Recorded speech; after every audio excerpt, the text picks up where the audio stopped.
et Mohamed le djihadiste. Son autoprocès. Le droit d'être assisté par un avocat, ce ne sera pas le cas. Il sera transféré en deux endroits, donc un endroit que le ministre de l'Intérieur de l'époque avait présenté comme une résidence protégée, mais qui en réalité était un lieu désaffecté qu'occupait la FRC. Et il était dans une pièce, dans une cuisine enchaînée, sous le soleil et la pluie. Et ce qui est d'autant plus cocasse, je vous donne une petite anecdote, c'est que M. Blé Goudé avait pour voisin, dans la partie villa de cette maison, M. Amadou Rémy, qui est poursuivi pour les crimes commis dans l'ouest de la Côte d'Ivoire. Très intéressant. Pendant que, par exemple, M. Blé Goudé n'avait droit à aucun repas, sauf les restes de ses geôliers.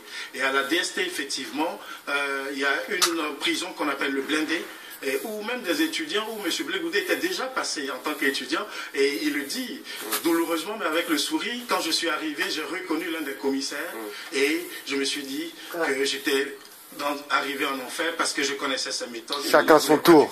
Lorsqu'il était syndicaliste étudiant. Alors il y a un chapitre assez étonnant qui s'appelle « Mon voisin Mohamed le djihadiste ». C'est un détenu donc, qui partage cette prison à la DST avec votre client. Qui est-il, ce Mohamed le djihadiste? Alors ce Mohamed, le contact est la résultante un peu d'une expérience malheureuse, certes, mais de l'expérience de quelqu'un qui a fait la prison, et on sait comment approcher le voisin. Et donc, il y a Jean-Yves Diboupieux, un ancien leader estudiantin également, qui est emprisonné, d'ailleurs en même temps que le commandant Abbaye, un ancien responsable des forces... Qui lui dit, monsieur le ministre, votre voisin est un djihadiste. Et là, Charles Blé Goudé se dit, mon Dieu, que se passe-t-il? Il approche, et ce djihadiste parle parfaitement le français, il a l'air éduqué, et il lui dit, nous sommes mauritanien et marocain. Mauritano-marocain, et il est le bras droit, effectivement, de Omar Ben Mokhtar. L'homme qui serait aujourd'hui derrière les attentats, notamment en Côte d'Ivoire, au Burkina Faso. Que va-t-il ressortir de cette discussion entre eux? Quelle révélation? Il ressort de cette discussion un choc de savoir que la Côte d'Ivoire est dans le giron djihadiste et que surtout c'est la résultante en fait du conflit qu'il y a eu où les forces du régime actuel ont fait appel à des djihadistes, à des troupes dans les différentes régions, notamment du Burkina, du Mali, et ces personnes ont combattu aux côtés de ces forces, et puis par la suite, il y a eu des dissensions, et certains ont été capturés parce qu'ils voulaient faire un attentat déjà en Côte d'Ivoire. Pour précise, le livre n'est pas encore sorti, on est quelques jours, quelques semaines avant l'attentat qui a frappé Grand Bassam. Mais quand il a cette confession, il est resté de janvier, 2013, il est resté 9 mois avec ce djihadiste-là. Et donc, c'est in tempore non suspecto. Quand moi, je vais le voir en prison et que je le convainc de parler de toute sa situation, il me dit, j'ai une révélation à faire. Quand j'étais à la DST, j'ai interpellé le directeur de la DST, je l'ai supplié pour lui dire qu'il y a un de mes voisins qui m'a pris, qui s'est confié à moi. Et qui dit que la Côte d'Ivoire peut être visée par les djihadistes. Il ne dit même pas peu. Est-ce que les autorités ivoiriennes ont réagi? Quand j'ai annoncé malheureusement cet attentat qui nous a touchés, en plus moi je suis doublement touché parce que je suis aussi belge, donc quelques temps après on a un attentat du même ordre en Belgique. Et quand j'ai annoncé à Charles Blé Goudé cet attentat, il était effondré. Il m'a dit, et s'il m'avait écouté, peut-être qu'on aurait pu l'éviter. On n'a pas été entendu.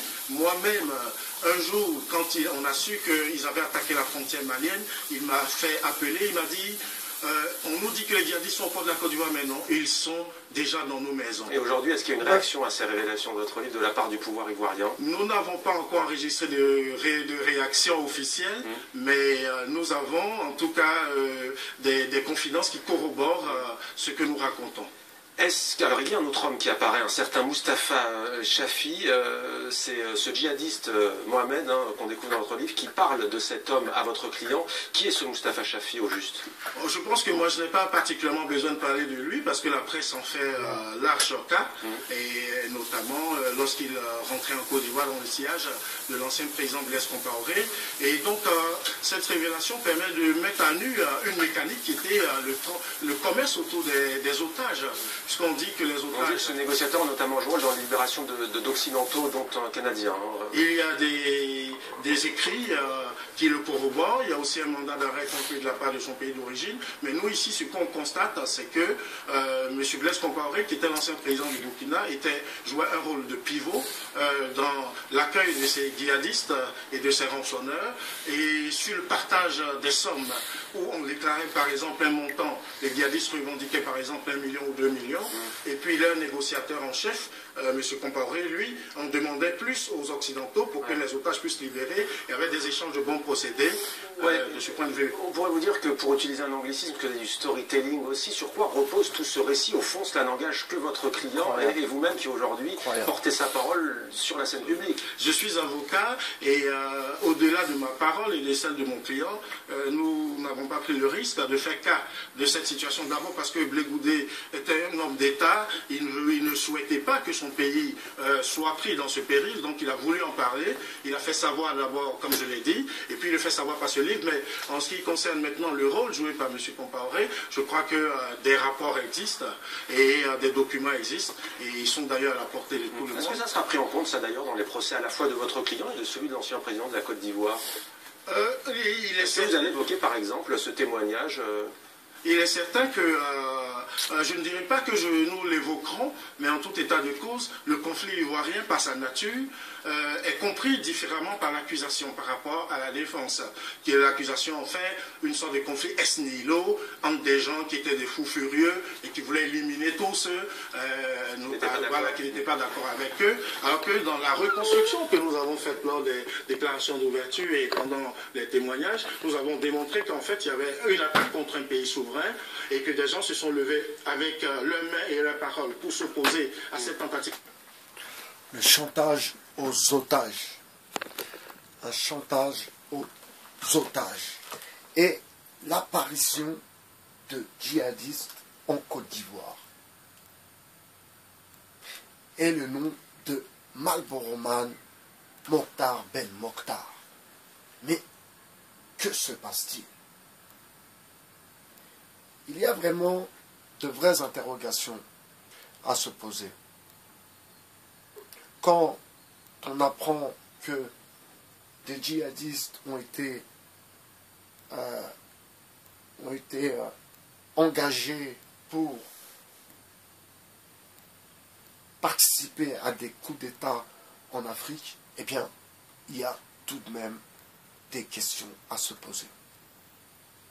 Alors, pendant tout ce temps, pendant toutes ces histoires où l'Afrique était à feu et à sang, eh bien, nous étions dans Mohamed Merah, dans les histoires à 2 balles qui ramenaient l'actualité, si vous voulez, sur de la fantaisie. Mais c'est vraiment une opération mesquinerie. Et en effet, les Africains ont une lourde page à tourner et nous leur souhaitons beaucoup de force et beaucoup de courage. Parce que la tâche ne va pas être facile. Les coupables doivent payer, la justice divine rendra son jugement. Certes, le TPI n'est qu'une comédie enrobée de spectacle. Donc, ici-bas, dans le fond, l'homme ne rend pas la justice. Ici-bas, le plus riche impose sa dictature, si vous voulez. Non, ici-bas, l'homme ne rend pas la justice. L'homme participe à l'injustice et même, pire, crée de l'injustice. Vous comprenez? Donc vraiment, triste histoire, triste affaire. Laurent Gbagbo sur le 2.0. Je vous souhaite une bonne journée.